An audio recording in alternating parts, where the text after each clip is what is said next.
सरकार ने संसद में बताया नहीं हुई ऑक्सीजन की कमी से कोई मौत।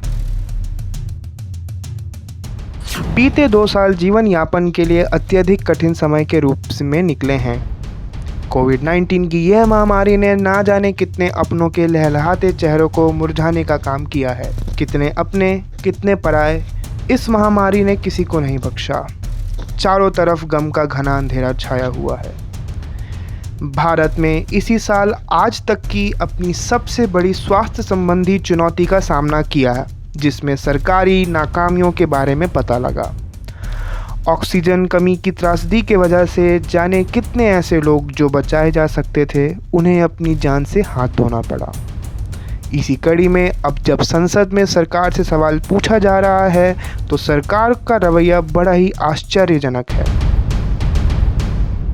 संसद मानसून सत्र में कांग्रेस राज्यसभा सांसद केसी वेणुगोपाल के प्रश्न का उत्तर देते हुए स्वास्थ्य राज्य मंत्री भारती प्रवीण पवार ने मंगलवार को बताया कि कोविड-19 महामारी की दूसरी लहर के दौरान किसी भी राज्य या केंद्र शासित प्रदेश में ऑक्सीजन के अभाव में किसी भी मरीज की मौत की खबर नहीं मिली है। स्वास्थ्य राज्य मंत्री ने लिखित जवाब में संसद को अवगत किया कि कोविड महामारी की दूसरी लहर के दौरान ऑक्सीजन की मांग अप्रत्याशित रूप से बढ़ गई थी।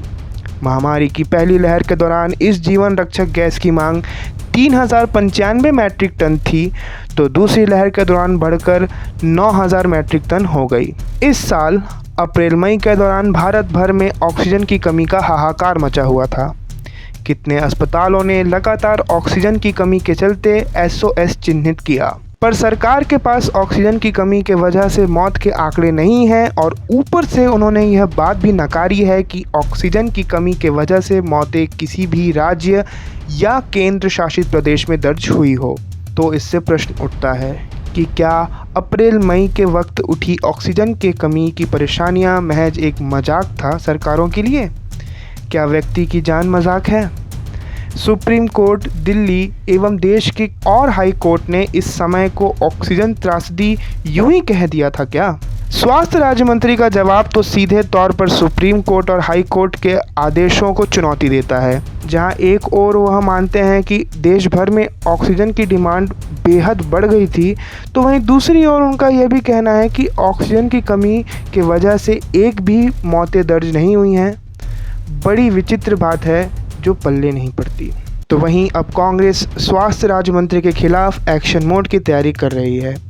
केसी वेणुगोपाल ने कहा कि वह मंत्री के खिलाफ विशेषाधिकार हनन नोटिस लाएंगे क्योंकि उन्होंने सदन को गुमराह किया है। वहीं मंत्री नितिन गडकरी का एक पुराना वीडियो फिर चर्चा में आया है, जिसमें मंत्री जी ने यह बात को स्वीकारा है कि ऑक्सीजन की कमी से मौतें कोविड की दूसरी लहर में हुई हैं। तो लोगों की जान बचा पाएंगे। इस समय सब तकलीफ का विषय ये था कि ऑक्सीजन न होने के कारण लोगों की मृत्यु हुई, ये अच्छा नहीं हुआ। वहीं कई वरिष्ठ पत्रकारों ने इस बात को लेकर सरकार को घेरा है। पत्रकार अजित अंजुम ने अपने ट्वीट में स्वास्थ्य राज्य मंत्री भारती प्रवीण पवार और मंत्री नितिन गडकरी के 2 अलग अलग बातों पर सरकार को घेरते हुए कहा, नरेंद्र मोदी जी, आपके ही मंत्री गडकरी मान रहे हैं कि ऑक्सीजन की कमी से लोगों को जान गंवानी पड़ी, फिर आपकी सरकार ने संसद में इतना बड़ा झूठ क्यों बोला? इसके अलावा उन्होंने यह भी माना कि राज्य सरकारों ने मौत के आंकड़े छिपाए हैं। अजीत अंजुम लिखते हैं, ये सच है कि सभी राज्य सरकारों ने मौतों के आंकड़ों पर मिट्टी डाल दी। एक बात जो इन सब बातों से पता लगती है कि सरकारें बेहद ही असंवेदनशील होती हैं और जवाबदारी लेने से नज़रें चुराती हैं। अभी तीसरी लहर आने को है और अगर सरकारों का ऐसा ही रवैया रहा तो एक और हाहाकार के लिए तैयार रहना होगा।